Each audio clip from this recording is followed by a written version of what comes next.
Everybody assumes you need a sprawling backyard with ancient oak trees and rolling hills just to enjoy fruit you've grown yourself. That couldn't be further from the truth. I'm about to walk you through 10 incredible plants that'll flourish right there on your balcony, porch, or even that sad little concrete slab you call an outdoor space.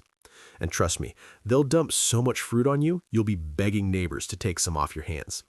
Stay tuned, because number 7, that one literally recoups its cost before the first season even wraps up. And the bonus tip I've got waiting at the end, absolute total game changer. Welcome back to Everyday Harvest if we've crossed paths before. If you're just now finding this place, congratulations. You've landed on the most frugal, no-nonsense gardening corner of the entire internet. I'm happy you're here, because what we're covering today completely shifted how I think about growing food in tight spaces. We're talking container trees. But this isn't one of those recycled just grab a lemon tree and call it done videos you've seen 1,000 times. Quick favor before we dive in. If you're all about growing your own grub without emptying your wallet, go ahead and tap that subscribe button. And while you're at it, don't forget to like this video, because fresh videos drop weekly and they're packed with ways to save cash and level up your garden game. All right, let's kick things off with something that'll genuinely surprise you. Plant number 10, the pomegranate powerhouse. Pomegranates in containers sounds like something you'd see at a fancy botanical garden, right? Here's the reality. These trees are nearly impossible to kill.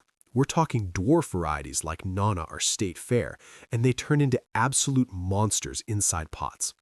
What makes pomegranates such a solid choice for container living comes down to their roots. Most fruit trees send out these massive, sprawling root systems that go crazy looking for real estate. Pomegranates? They're naturally more compact and contained. Drop one in a 15 to 20-gallon container, and it's perfectly content. And here's a money-saving secret. You can snag those big food-grade buckets for free just by asking nicely at local restaurants or bakeries. Those things are ideal for pomegranates. The fruit these container versions pump out is every bit as good as the giants growing in orchards. We're talking jewel-toned arrows bursting with that signature sweet tart punch. Once a tree settles in, you're looking at 15 to 30 fruits per season.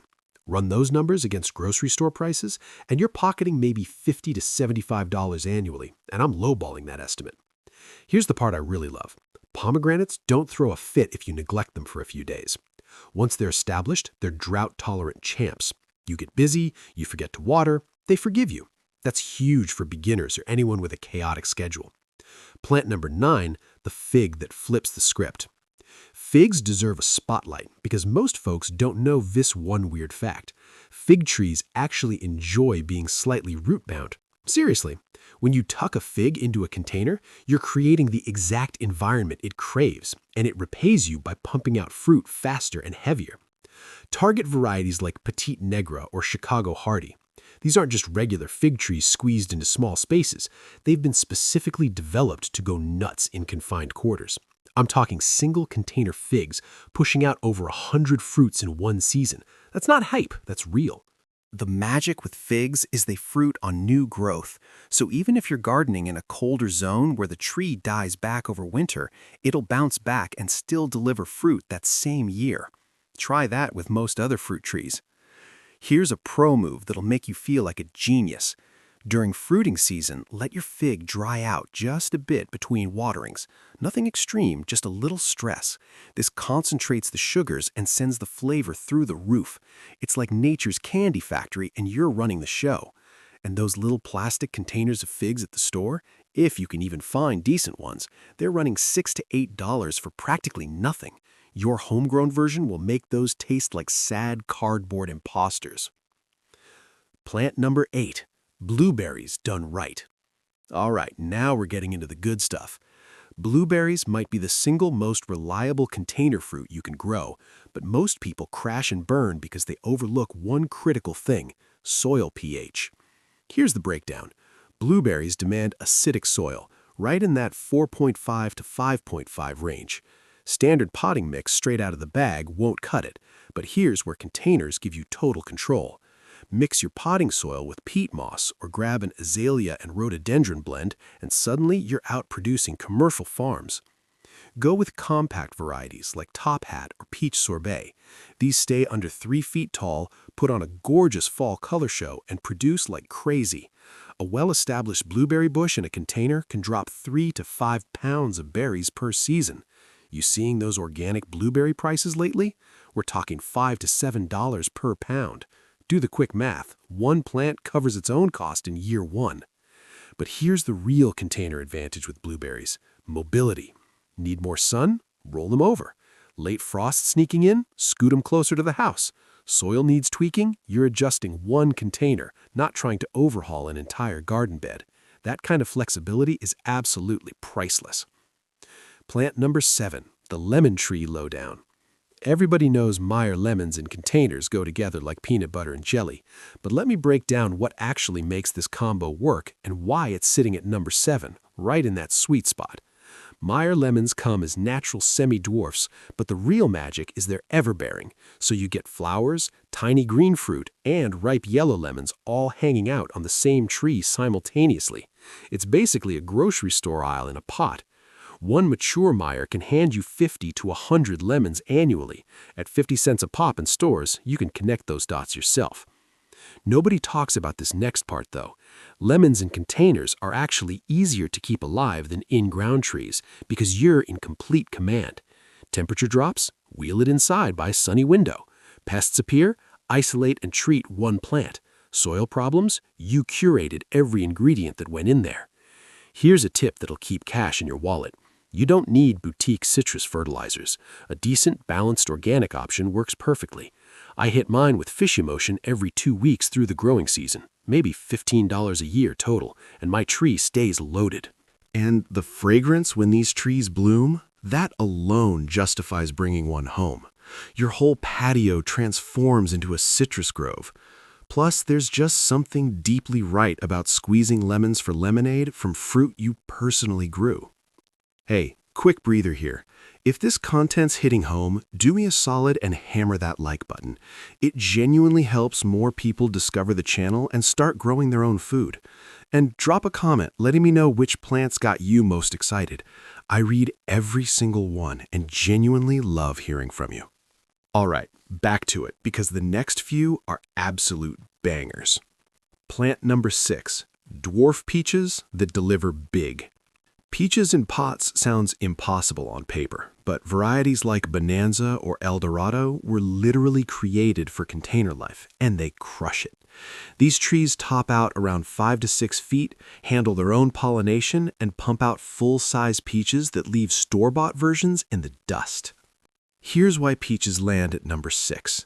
Stone fruits have this reputation for being high-maintenance drama queens, but container peaches flip that narrative hard. You can shield them from surprise frosts. You control their whole environment. Netting them against birds takes 5 minutes instead of a construction project. Good luck doing that with a 15-foot tree anchored in your yard. One dwarf peach tree gives you 20 to 40 perfect peaches per season. Organic versions at the store? $3 to $4 per pound. The math adds up fast. And taste? Not even close. Store peaches get picked early and hard so they survive shipping. Yours hang on the branch until they're absolutely ready. And that split second of juice running down your chin when you bite in, that's the whole point of gardening. Quick tip that feels wrong but works. Thin your fruit. When you see tiny peaches forming, pull off about half. Yeah, it hurts, but the ones left behind grow bigger, sweeter, and your tree stays healthier. Trust the process. Plant number 5, cherries without the climb. Dwarf cherry varieties like Romeo or Juliet are absolute container game changers. Sweet cherries can be a little finicky, but these pie cherry types are practically indestructible. And honestly, I grab them for fresh eating anyway. The container advantage with cherries shows up biggest with birds.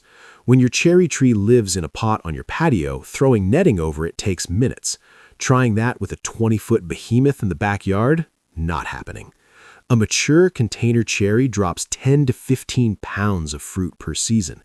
That's fresh eating, pies, jam, and still enough to freeze for later. Check cherry prices lately.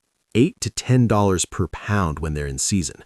Your potted tree produces well over $100 worth of cherries annually. Plus, cherries in pots put on an early spring show that stops traffic. Those clouds of pink and white blooms hit before most trees even wake up.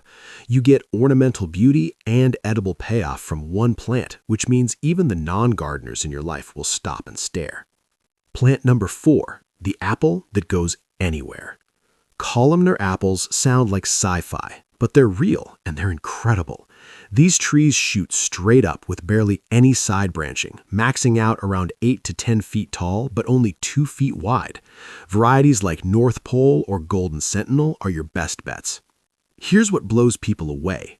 Columnar apples drop full-size fruit on a tree that occupies the same footprint as a skinny shrub. You can squeeze 3 or 4 of these on a modest balcony and stretch your apple season from late summer through fall. Each tree hands you 15 to 25 apples per season. And these are real, honest-to-goodness apples, not some miniature novelty. The savings multiply because apples store beautifully. Harvest in September or October, tuck them in a cool spot, and you're still pulling out fresh apples in December. At $3 to $4 per pound organic, your columnar tree keeps saving you money for months. Another container perk? Pest management. You can examine every inch of a small tree in minutes and spot trouble immediately. Compare that to a full-size tree where half the branches might as well be on another planet. Plant number 3. Strawberries, but not how you think. Technically, these aren't trees, I know, but hang with me because strawberries might be the most productive container plant you'll ever touch. Everbearing varieties in containers become absolute production machines, which is why they snag number 3. Here's the deal. Strawberries at this spot matter because they deliver fruit crazy fast. Within months of planting, you're harvesting, and they keep rolling from late spring through fall. One solid container with 6 to 8 plants gives you fresh berries almost daily during peak times. We're talking pounds upon pounds from something that barely takes up floor space.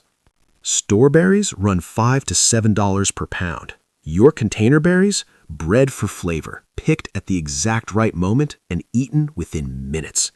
The taste gap is so massive that once you go homegrown, the store versions start feeling almost disrespectful.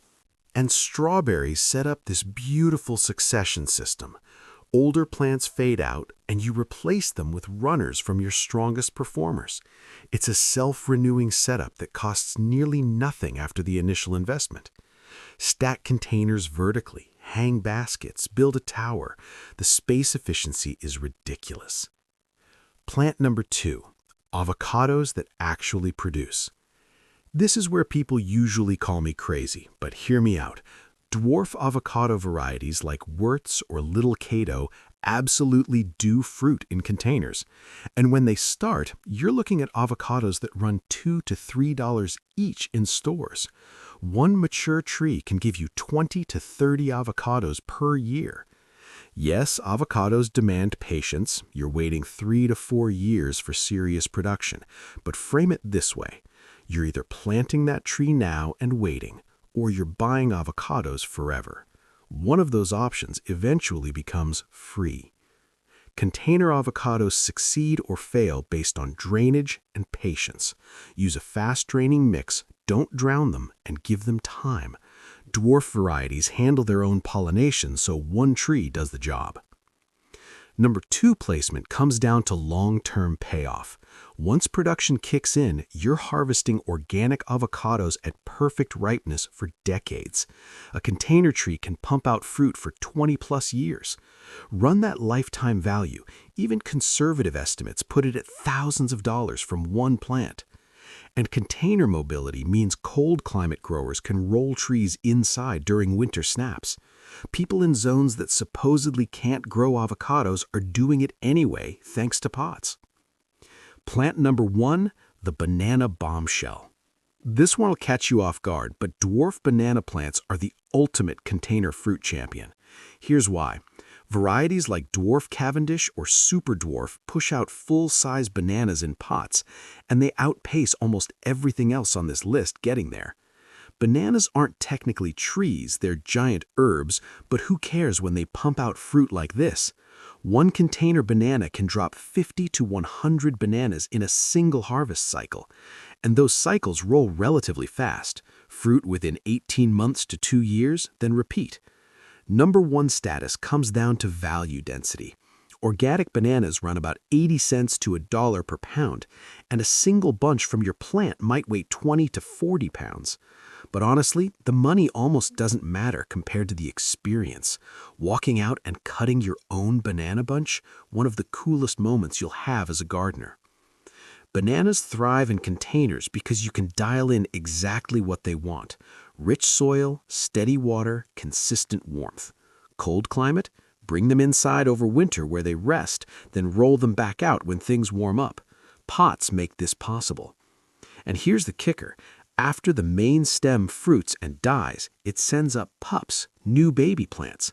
Pot those up and suddenly you've got more bananas. Give them away, keep them, or sell them. Banana plants move fast. All right, bonus time, and this one's massive. The secret sauce that makes every single one of these plants perform better? Mulch. Lay down 2 to 3 inches of wood chips or straw on top of your container soil. This does 3 huge things. First, it stabilizes soil temperature. Roots stay cooler in summer, warmer in winter. Second, it locks in moisture so you water less and your trees stress less. Third, it slowly breaks down, feeding your plants organic matter naturally. I added mulch 3 years ago and my container production absolutely exploded. Costs nearly nothing, takes minimal effort, delivers massive results. Hit up a tree service company for wood chips. Most give them away free just to clear their piles. All right, that wraps it. 10 incredible plants that'll crush it in containers, stack up serious savings, and hand you fresh fruit that demolishes anything from the store. Tiny balcony or sprawling patio, doesn't matter. You can absolutely grow your own food without going broke. If this video helped you out, hit subscribe if you haven't already, and tap that bell so you don't miss what's coming next. Drop a comment and tell me which plant you're starting with. Genuinely curious to hear. Thanks for sticking around today, garden friend. Now get outside and grow something ridiculously good. Catch you in the next one.